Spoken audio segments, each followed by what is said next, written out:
President Biden delivered his final foreign policy speech at the State Department Monday, and the president said the United States is in a better position on the world stage than it was when he took office. Right now, in my view, thanks to our administration, the United States is winning the worldwide competition. Compared to 4 years ago, America is stronger. Our alliances are stronger.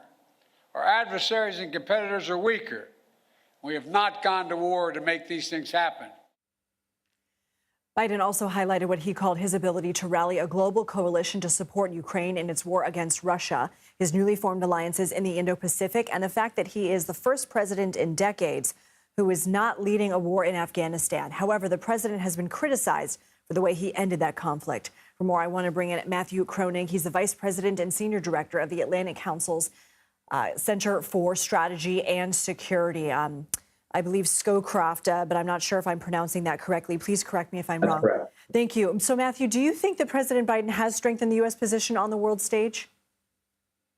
Well, I think with this speech, he, like many presidents, is trying to shape perceptions of his foreign policy legacy. But I think historians are not going to be kind in their assessment of the foreign policy legacy. We have a major war in Europe, a major war in the Middle East. Iran is closer to a nuclear weapon than it's ever been. North Korea's nuclear weapons program continues to expand. China's engaging in daily military coercion against U.S. allies. And these dictators are working together more closely than ever in what some are calling an axis of aggressors or an axis of autocracies. And so some experts say this is the most dangerous national security environment the United States has ever faced, maybe in decades. And this is the legacy, that environment that Biden's handing to his successor. So on balance, I think historians, again, will probably not be kind when they assess Biden's foreign policy. How do you think his fantasy versus reality was, in terms of foreign policy goals? I mean, the world is different than it was 4 years ago. So how did his goals entering his term differ from where they are at the end of his presidency? The Biden administration came in saying that they saw China as the biggest state-based threat facing the United States and that they were going to prioritize competition on China. And to do that, they were going to put relations with Russia on a, quote, stable and predictable footing. And they were going to pacify the Middle East by re-entering the Iran nuclear deal.